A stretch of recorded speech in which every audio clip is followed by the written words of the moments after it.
everyone, how are you doing today? Well, it is daylight savings, and that means we have an extra hour of sleep, but I decided that instead of using that extra hour for sleep or even reading, I wanted to finally share my thoughts on East of Eden. Now, I know a lot of you have been waiting for this review for weeks already, and I've hyped this up quite a bit, and I don't know if anyone's still excited about hearing this, but we're gonna finally get to it today. And I have about a little over a page of notes here that I will be drawing upon. I'm sorry I don't have any really nice setup today, but I just thought let's make this really casual. Let's use the old page of notes and just go over my thoughts on this very popular novel. And I don't use the word popular in any disparaging way. I mean, this novel has an incredible, appreciation.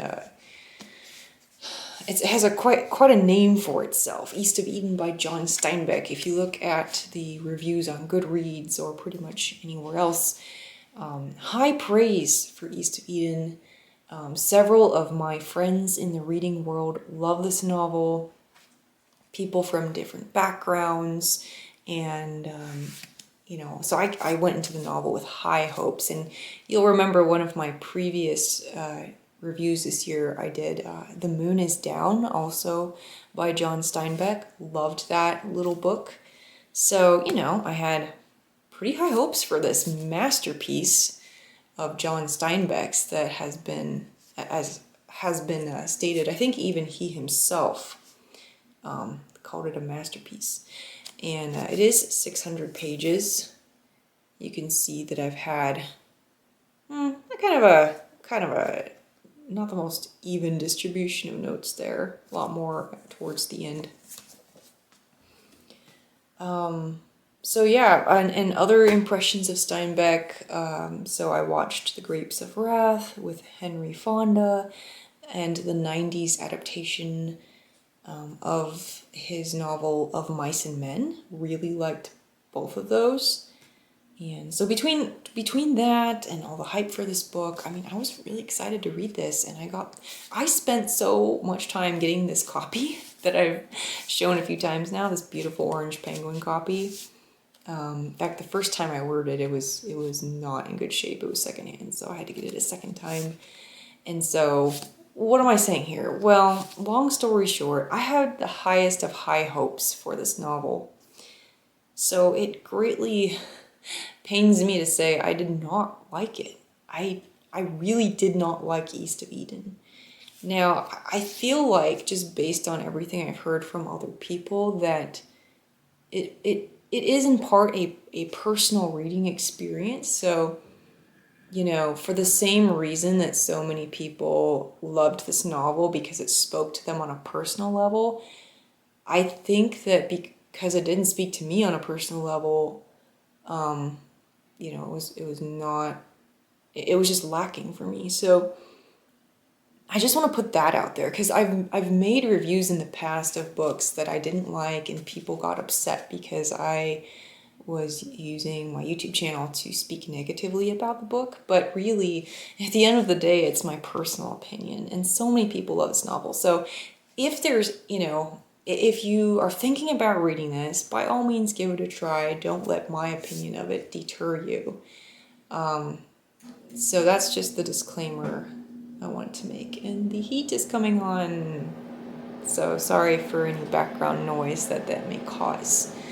But we're just gonna keep pushing on here. So nonetheless, in spite of the fact that I didn't personally like this book, I do think it has some flaws just from a more objective perspective. So I will be getting into that. I will be going over a lot of details of the novel and spoilers, because I don't think I can really give a good critique of this without spoilers. So if you're still with me after this super long intro, let's just jump into it, all right? So the story. The story begins with this man, Cyrus Trask, and his sons, Adam and Charles. Cyrus Trask is a Civil War veteran, a very unpleasant gentleman, very, I would say, abusive to his wives. Not polygamous, but like his wives he had in sequence. And so I believe Adam and Charles are the sons of the second marriage to this younger woman. And Cyrus Trask is, I would say, an abusive father, maybe not so overtly, but just, at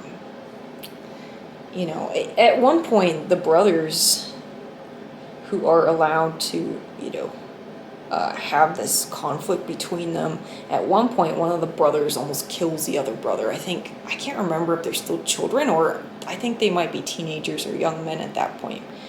Point being, he has a bad influence on them, and in particular on the younger son, Adam, I would say, whom he doesn't doesn't think as highly of as Charles. He sees Charles as having all the good qualities of a man, and Adam is like the weakling son that has to be sent to the army to get, beaten into shape or whatever, like. And so that's Adam's childhood. And in case it wasn't already evident, Steinbeck makes it very clear he's trying to do a retelling of the story of Cain and Abel from the book of Genesis in the Bible. And so there's a little bit of that between Adam and Charles. It's not a super high fidelity retelling, but it is inspired a little bit by that. So the men grow up, Adam and Charles, the brothers, and then this woman, Cathy, enters their lives. And we'll talk more about Cathy in a moment, but essentially she is another dark force in the novel, another terrible player and influence. And so there's all this drama with her, Adam and Charles, and she eventually marries Adam, but they do not stay together. And after a violent encounter with her, Adam becomes a single father. She leaves, and he is left to raise their sons. They also have 2 sons, twins. And so he's left to take care of them. He's doubly traumatized at this point, and also begins to establish a relationship with another family in the neighborhood. So where does this take place?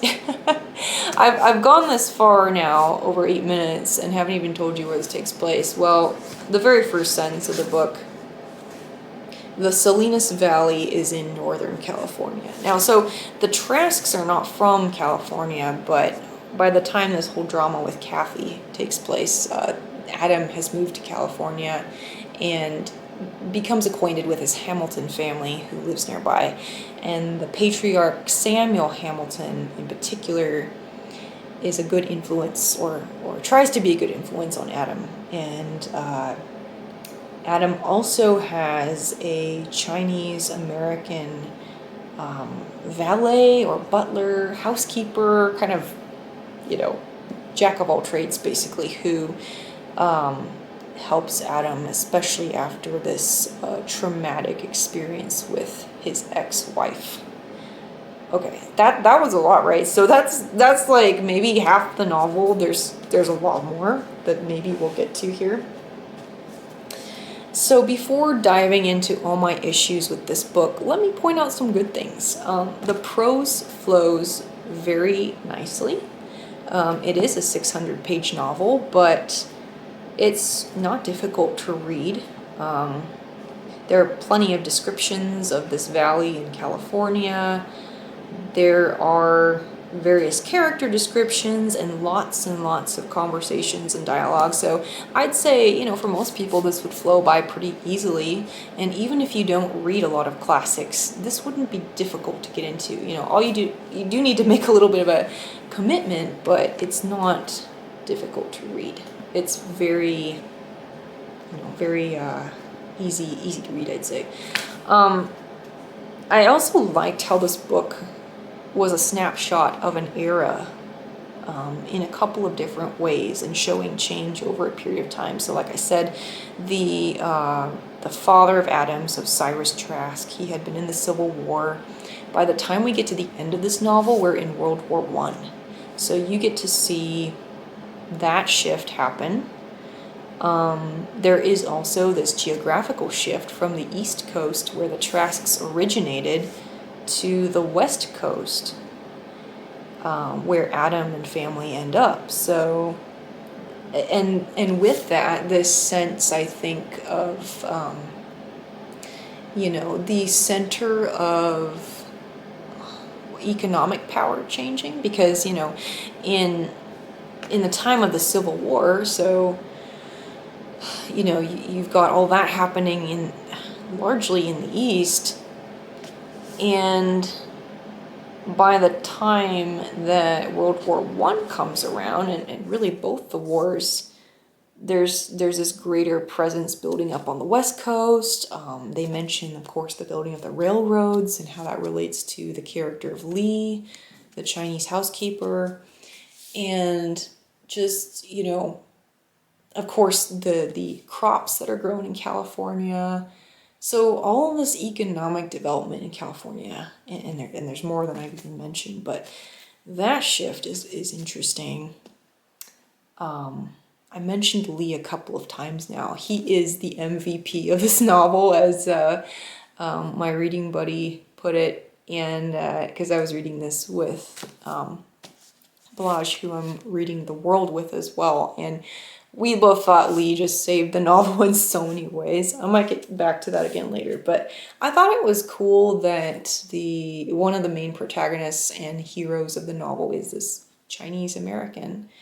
And he's kind of particularly interesting because he was born in America, but he doesn't really fit in either place. And so you get that interesting commentary, and, you know, he's just given so much prominence in this novel, which is really cool to see.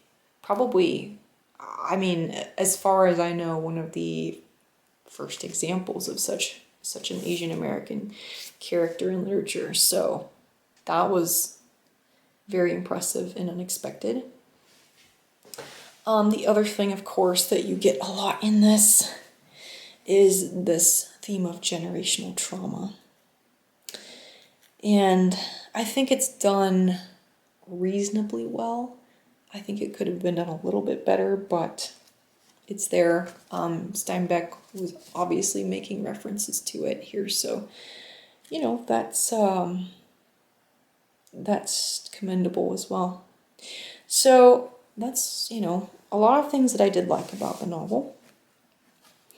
Now, I did say the prose was very good. I think really the first part of the book, because there's several parts here, I thought the first part was pretty strong. When I first did a video on this, if you'll remember, I was enjoying it. You know, the whole part with the early origins of the Trasks and, you know, Adam and Charles's childhood. Thought that part was pretty well done and interesting. Unfortunately, I felt like this book continued to become less focused and more meandering as it went on, and the plot also repeats in the second half, sort of like Wuthering Heights. So with Adam's two sons, Cal and Aron, we get again another iteration of the Cain and Abel story, which is fine, but I think that just the way Steinbeck went about some of this, and also the development of Cathy, if you can call it development, I know, we'll get there. I just felt like it was very meandering throughout. So, and of course there's, you know, interludes with the Hamilton family, and it just, I don't know, I thought it was genuinely boring in places, and it shouldn't have been, but it just was. So that was disappointing.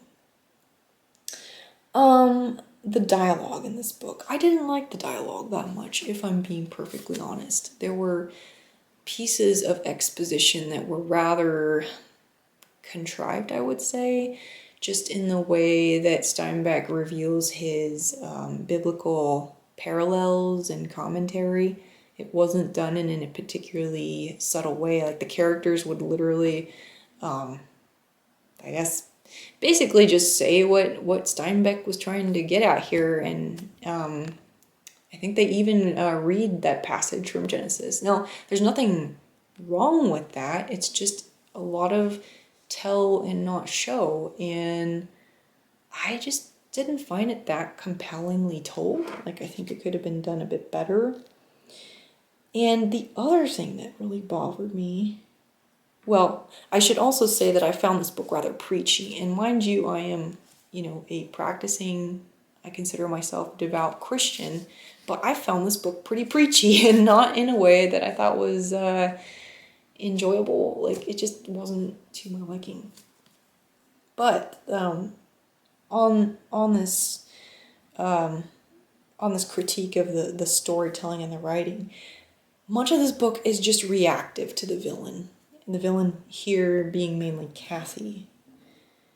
And while that sort of makes sense, like, when you're writing a story, you've got the conflict and the villain propagating the tension, and so there's going to be some reaction to that. But I felt like just so much of the book was reactive to her, and I would have liked to see a little more storytelling that was just more about other things, maybe other conflicts. And I won't say there weren't any, but she was a driving force in the book, but not in a great way. So let's talk about Cathy, because I did find her to be probably the most dislikable thing about the book.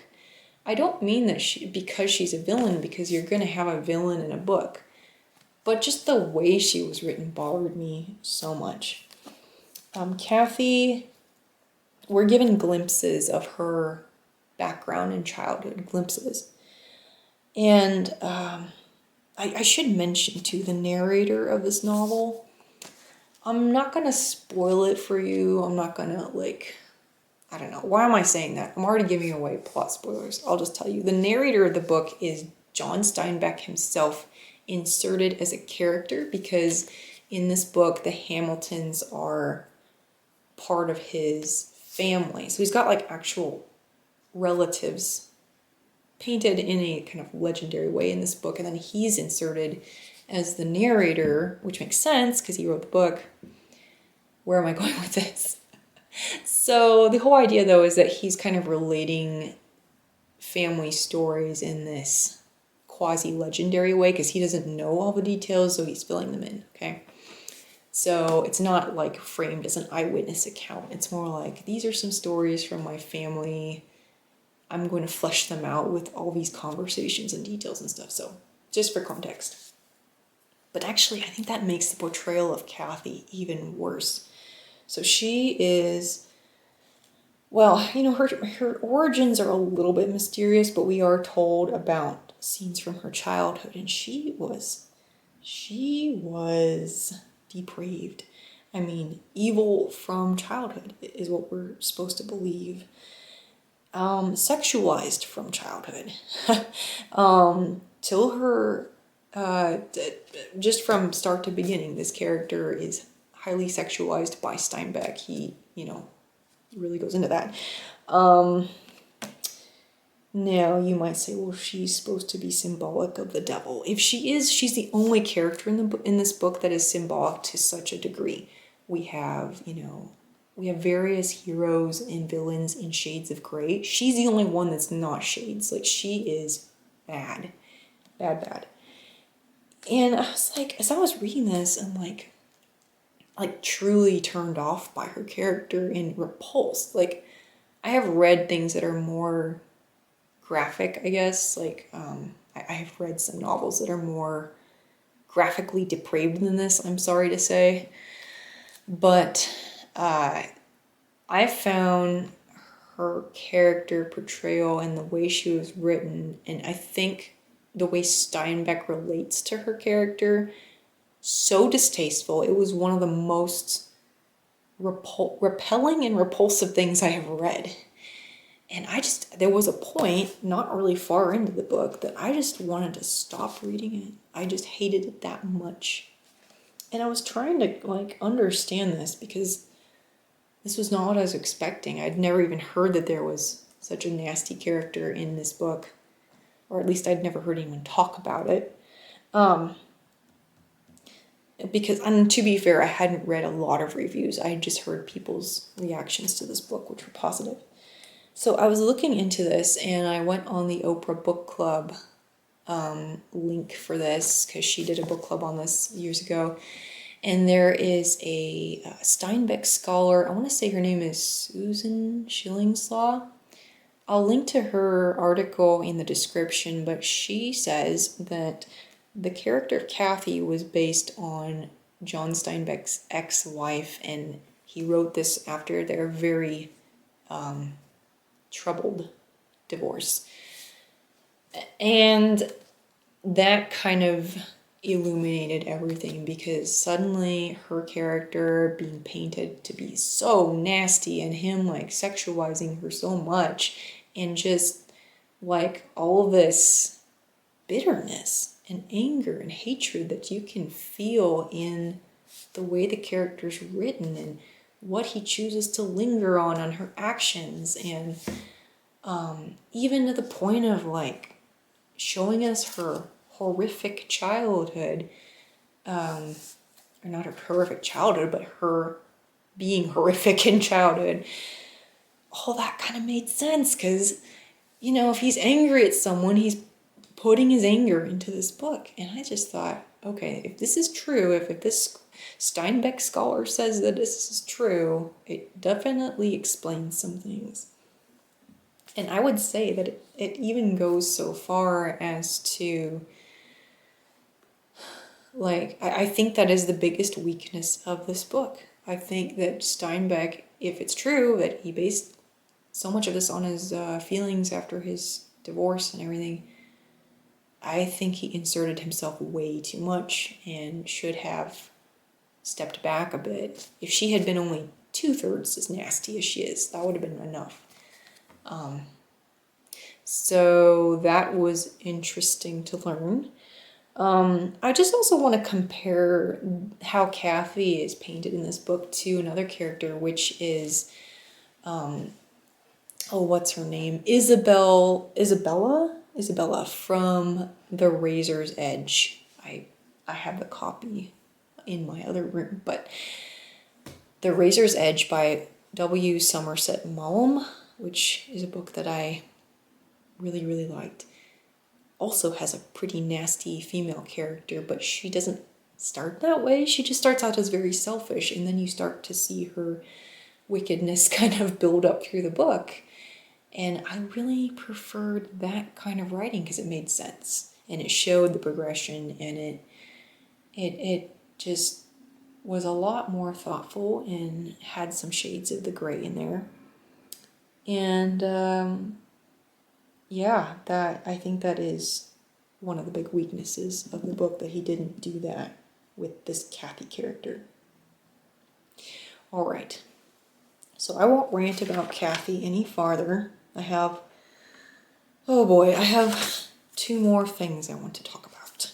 So let's talk about the theme of the novel, the great theme, the core message, which is this battle of good versus evil, and the question of free will. What am I trying to say here? Do bad traits pass on from generation to generation? Are you bound by the decisions of your parents? Or do you have free will to make your own decisions? So, great topic for a story, not denying that. I found it to be pretty preachy, as I already said, but also unevenly applied. I do agree that there is a struggle of good versus evil in the world. I do agree that we all have free will. I totally could get behind this message. But it really bothered me how he wrote this, because it was, again, not evenly applied towards all characters. Some characters are challenged to practice free will, to make a difference, to do something different. Adam is challenged to start living life again after his terrible separation from Cathy. You know, he spends like the first few years after she shoots him without killing him. He spends the first few years just like dead, like a living but dead person. And then Samuel Hamilton comes along and shakes some sense into him. And Lee, the housekeeper, just steps up and becomes a surrogate father, essentially, and raises the boys at the beginning. And really, I'd say into their teenage years, too. So, you know, Adam is challenged not to let circumstances dictate his future, but to make a decision not to become like his father, not to become like Cathy, or not just to become, you know, overcome by depression, but to start living again. However, other characters are seemingly written off as just bound to their nature. I already talked about Cathy ad nauseum, but she is the most obvious example. We are not given any indication that she really had the ability to choose between good and evil. We are led to think that she was born this sort of twisted mind. And there's some hint that she might have been abused as a child. There's certainly a very sketchy relationship she had with one of her teachers at a young age. But Steinbeck never goes so far as to say that she was the victim of any abuse. Indeed, it seems to be the other way around, that she was the abuser since she was a child. So I feel like this idea of free will, or as it's described in the book, Timshel, which is the Hebrew phrase for thou mayest, as in thou mayest choose between good and evil, or thou mayest do good, or thou mayest do evil. It seems like Cathy, that doesn't apply to her. Let's talk also about Sam Hamilton. Yes, I'm going to talk about him for a minute, because I think that he is considered one of the great characters in the novel, but I would actually disagree. Sam Hamilton, we're told how much he's a great man, and keep in mind that in the context of this novel, Sam Hamilton is supposed to be Steinbeck's grandfather. So it makes a little sense in that light that he's painted as this really great, wise father, grandfather, patriarch, who is full of wisdom and guidance for others, and that he got Adam out of his slump, and that everyone misses Sam Hamilton, and when he goes, when he passes. And there is that, right? But I had a hard time believing it. And the reason for that is Hamilton is not perfect, nor is he all that wise, in my opinion. He has this farm that's described to be little more than a bunch of dust, like it doesn't have water. His family is effectively impoverished, and yet for some reason he just stays there and doesn't go out to seek better land. And yet he goes around finding water for other people's farms. And he also comes up with all these inventions and then loses money in submitting patents for them. And that never goes anywhere. And I don't think he's too strict about people paying him for the odd jobs he's doing. So really, in my book, not a great father, really. His wife works really hard, and she's quite a character herself, a bit fierce, but they seem to get along fine and seem to love each other. But I just didn't really see all the appeal in the Sam Hamilton character. I think we are told what a great man he is, but I don't know that he actually exhibits it. A couple more proofs of this, or not proofs really, but questions that are raised to my mind. So one of his sons takes his own life. And when he's taking his life, he has this vision of his father encouraging him to do that. Now you might say, well, that's just the son. The son's off, not right in the mind, which is certainly fair. And I'm not saying that the father was actually encouraging him to do that, but I just thought that was a very odd scene, especially if it was really Steinbeck's grandfather. That was really weird to me and very unsettling. And then there is Will Hamilton, another son, who is a very successful businessman. Now, he's sort of painted as not a great character in this book, as like, conniving or greedy, but really there's a lovely scene. And okay, I better actually read something from here. It would be nice to do that, wouldn't it? So, where is it? I'll see if I can find it first of all. But I rather liked Will Hamilton. He said, he's talking to, who's he talking to? He's talking to Adam. Will says, "We had ideas for breakfast. We had ideas instead of breakfast. We had so many ideas we forgot to make the money for groceries. When we got a little ahead, my father, or Tom, patented something. I'm the only one in the family except my mother who didn't have ideas, and I'm the only one who ever made a dime. Tom had ideas about helping people, and some of it was pretty darn near socialism. And if you tell me you don't care about making a profit, I'm going to throw that coffee pot right at your head."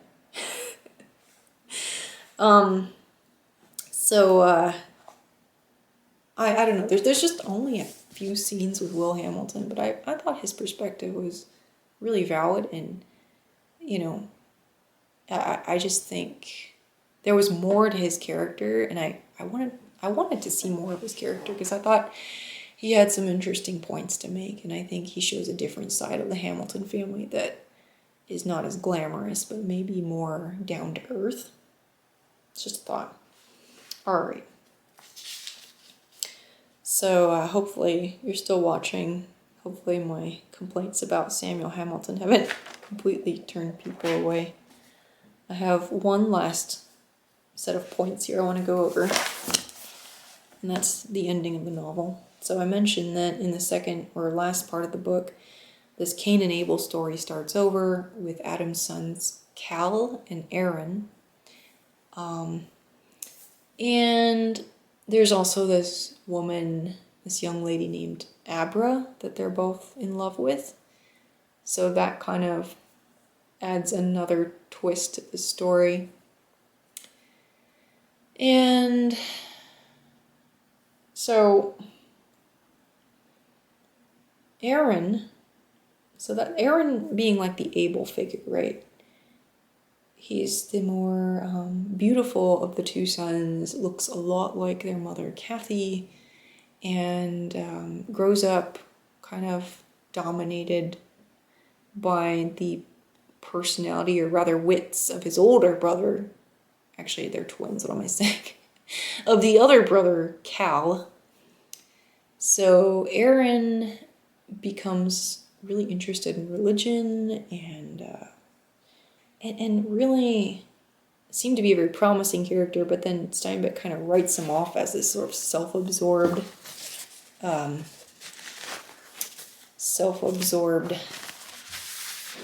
goody two-shoes kind of a character, because he becomes very self-righteous and religious and distances himself a bit from Abra, his girl. And then Cal at some point. So what happens is Adam loves Aron because Aron reminds him of Cathy, the bad lady. But Adam still has a thing for Cathy, so he's really fond of Aron. And Cal is jealous of Aron, Cal being the Cain character. And at one point, Cal raises all this money with Will Hamilton through farming and through getting a good making a good deal with the government that they would buy these beans they raised at a profit. So Cal raises, was it over $1,000? It's a lot of money. And he's going to gift it to his father. And he's really just trying to win his father's affection. But Adam, who is already feeling guilty about the war effort and young sons going to war, when he finds out how they made the money, and through the war effort, he's appalled, and he declines Cal's gift and really shames him in front of everybody, because Cal presents the gift at the dinner table and it's just a disaster because Adam shames him in front of everybody. Alright, so Cal gets very angry at this situation and he just wants his father to love him, but he also becomes very bitter and angry at Abel. And so instead of killing Aron outright, he reveals to Aron that their mother is a prostitute and owner of a brothel, which Aron didn't know. Cal had found out on his own. And Aron is, the religious and devout Aron is so appalled by that he goes off to join the military. He goes to enlist, and then, some months or whatever later, he's killed in action. Yep, that's the last part of this book. And then what happens after that? Adam's health is failing, and Lee, the housekeeper Lee, who, by the way, after Samuel Hamilton passes, Lee is the one that makes things happen, makes people talk to each other, keeps things going, keeps the household going, he keeps Adam going. Like, he's doing all this work. He's like basically a full-fledged member of the family, keeping things together. What does Lee do?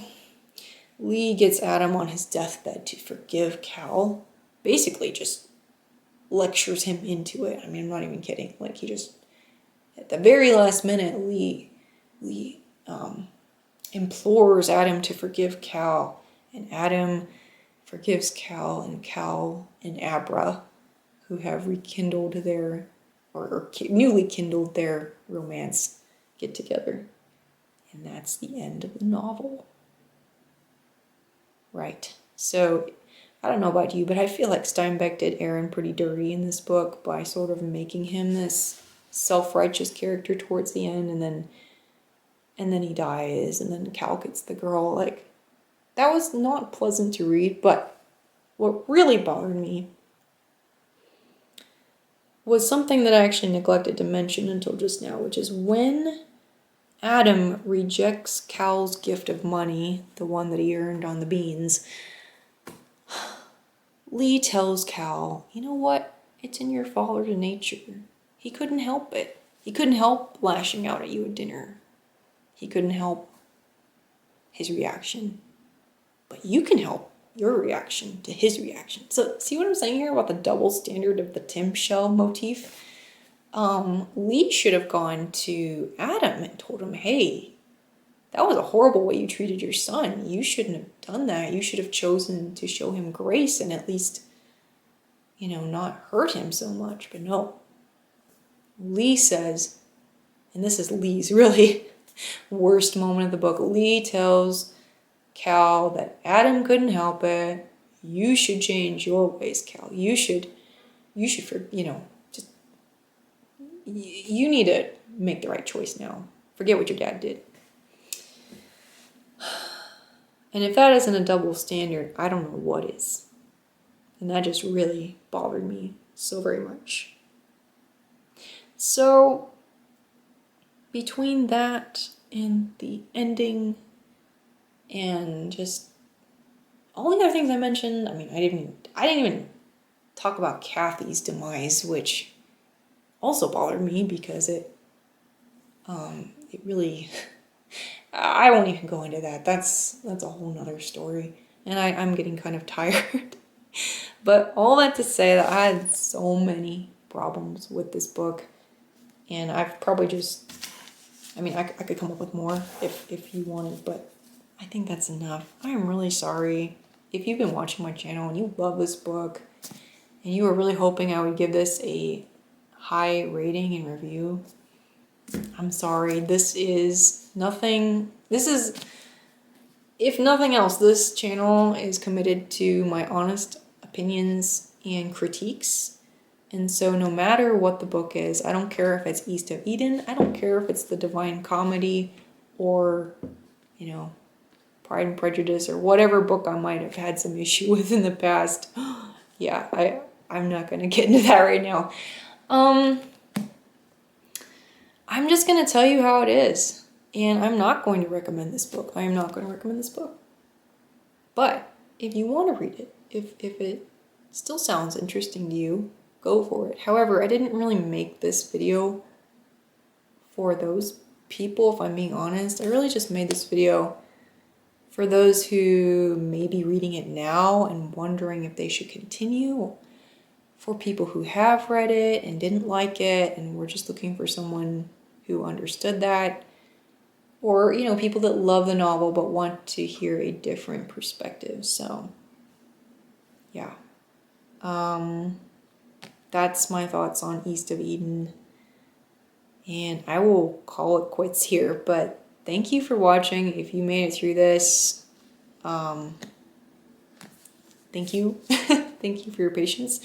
And I hope I will have something a little more positive for the next video. So thank you again, and I'll see you next time. Bye.